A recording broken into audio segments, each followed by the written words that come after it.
You may have heard of tip fatigue or tipflation, but what about tip creep? That's when we were asked to leave a tip at a self-checkout machine. What? CBS 8's Brian White is live in Claremont with reaction to this growing trend. Brian, I don't like it. Yeah, they're calling it emotional blackmail when we're being asked to tip in a situation where we wouldn't normally think to leave a tip, like when we're checking out our own items at a self-checkout. So I talked to a number of people today about what they think about this. I think it's odd. The tip is for work that's being done above and beyond and doing extra. So if nobody's doing the work for me, why would I be tipping them?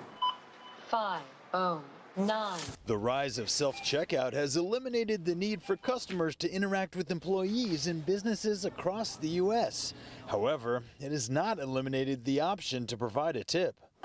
First thought is I would have to probably know where that was going, but if it went into a general pool, I would say it was positive because it would benefit all the workers. Consumers are being met with prompts to throw in some extra money at self-checkout machines in airports, stadiums, cafes, and other shops.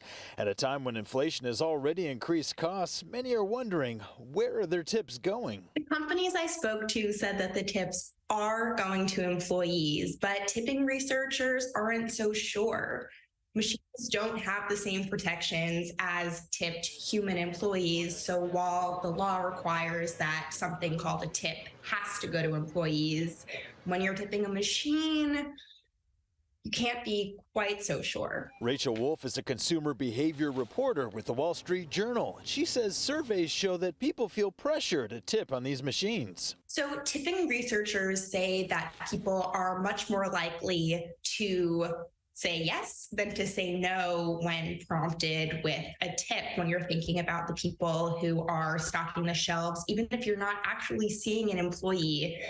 Tipping researchers say that companies are taking advantage of the fact that consumers are more likely to say yes. While tipping at a self-checkout machine may seem a little counterintuitive, some people are okay with the idea. You get to choose to opt in or opt out, and especially if there's like an amount you can put in. But others say if they've had little or no interaction with employees, there's no reason to do it. Is the tip for me for doing the work? Okay, so if you're checking your own items out, you'd like to have the tip go to you. Of course I would. I'm doing the work. So as you heard there, some people don't mind the extra tipping, especially if they know the money's actually going to the employees, while others find the idea a bit strange. So Brian, it's kind of a national trend. Are we seeing it here in San Diego yet at any self-checkouts that you know of? Well, Carlo, you know, I do a lot of self-checkouts at stores like Vons, Sprouts, Target, Walmart, and I haven't seen it in San Diego yet, and other people I talked to today have not seen it today. I even went to the airport looking for it there, and I didn't find it there either.